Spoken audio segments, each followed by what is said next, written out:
നമസ്കാരം. കേരള ടൈംസ് വാർത്തകളിലേക്ക് സ്വാഗതം.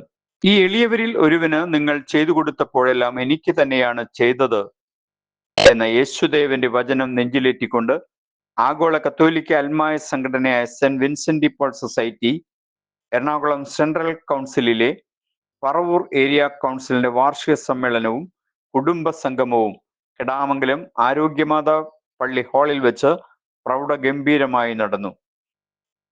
പറവൂർ ഫൊറോന സഹവികാരി ഫാദർ സിറിൽ പാലക്കൽ സമ്മേളനത്തിന്റെ ഔദ്യോഗിക ഉദ്ഘാടനം നിർവഹിച്ചു. ഇത്രയ്ക്ക് സിസ്റ്റമാറ്റിക് ആയ ഒരു സംഭവം ജീവകാരുണ്യ പ്രവർത്തനങ്ങൾക്ക് എങ്ങനെ രൂപപ്പെട്ടു എന്ന് നിങ്ങൾ എന്തെങ്കിലും ചിന്തിച്ചു തുടങ്ങിയിട്ടുണ്ടോ? നിങ്ങൾക്ക് ചിന്തിക്കാൻ ഇതെല്ലാം ഇങ്ങനെ സിസ്റ്റമാറ്റിക് ആയിട്ട് വേണം ജീവകാരുണ്യ പ്രവർത്തനങ്ങൾ ഓരോന്നും ചെയ്യാനെന്ന് പഠിപ്പിച്ചത് വിശുദ്ധ വിൻസെന്റ് ഡി പോളാണ്. ചെയ്യുന്ന ഓരോ കാര്യത്തിനും അത് ജീവകാരുണ്യ പ്രവർത്തികളുടെ വലിപ്പത്തെക്കാളുപരി അത് ചെയ്യുന്ന കാര്യത്തിന് കൃത്യമായിട്ട് കണക്കും കൃത്യമായിട്ട് റിപ്പോർട്ടുകളും ഉണ്ടാകണമെന്ന് വിൻസെന്റ് ഡി പോൾ തന്റെ ജീവിതകാലത്തെ പ്രവർത്തനങ്ങളിലൂടെ കാണിച്ചു തന്നതാണ്. പിന്നീട് area president PV. Joby Pallath അധ്യക്ഷത വഹിച്ച ചടങ്ങിൽ Ernakulam central council president Peter Sebastian മുഖ്യ പ്രഭാഷണം നടത്തി. ചിന്ത നമ്മളിലേക്ക് ഉണ്ടാവുന്നതിന് വേണ്ടിയിട്ടാണ് നമ്മൾ വാർഷിക യോഗം സംഘടിപ്പിക്കുന്നത്. ഈ വാർഷിക യോഗത്തിൽ കുടുംബാംഗങ്ങളെ കൂടി സംഘടിപ്പിക്കുന്നുണ്ട്. ഈ യോഗത്തിൽ നമ്മൾ ക്ഷണിച്ചിട്ടുണ്ട്. ഒരു വിൻസെൻഷന്റെ പ്രവർത്തനത്തിന് പൂർണ്ണമാവണമെങ്കിൽ അവന്റെ കുടുംബാംഗങ്ങളുടെ സഹകരണം കൂടി നമ്മുടെ പ്രവർത്തനത്തിന് ആവശ്യമാണ്.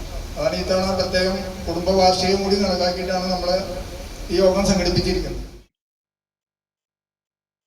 എം.വി. ജോസ് മഴുവഞ്ചേരി സമ്മേളനത്തിൽ പ്രത്യേക ക്ലാസ് നയിച്ചു.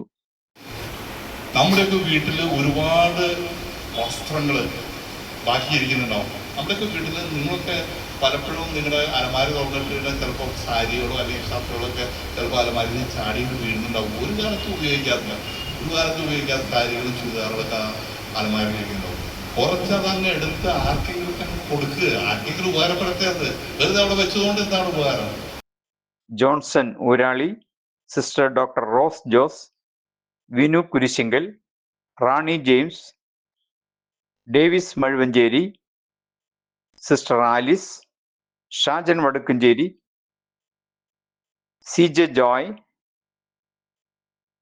എന്നിവർ ചടങ്ങിൽ ആശംസകൾ നേർന്ന് പ്രസംഗിച്ചു. നമ്മൾ സംഘടന നവീകരിക്കണം, സഭയും നവീകരിക്കണം എന്നതായിരുന്നു വാക്കാണ് അദ്ദേഹം എനിക്ക് തോന്നിയത്. ആ സമയത്ത് എനിക്ക് തോന്നിയൊരു കാര്യം എന്ന് പറയുന്നത്, ലോകത്തിലെ എല്ലാ സംസ്കാരങ്ങളും തകർന്നു പോകുന്നത് ബാഹ്യമായ ആക്രമണം കൊണ്ടല്ല, ആന്തരികമായി തീർന്നതുകൊണ്ടാണ്. ഏത് സംഘടനയും ഏത് സംസ്കാരവും ഏത് രാജ്യവും തകർന്നു പോകുന്നത്. ഇന്ത്യ തകരണമെങ്കിൽ പാകിസ്ഥാൻ ആക്രമിക്കേണ്ട, നമ്മൾ തന്നെ ചെറിയാൽ മതി. അത് പറഞ്ഞത് ഞാനല്ല, വളരെ പ്രസിദ്ധനായിരിക്കുന്ന ചരിത്രകാരൻ ആർണോൾഡ് ടോയിൻബിയാണ്.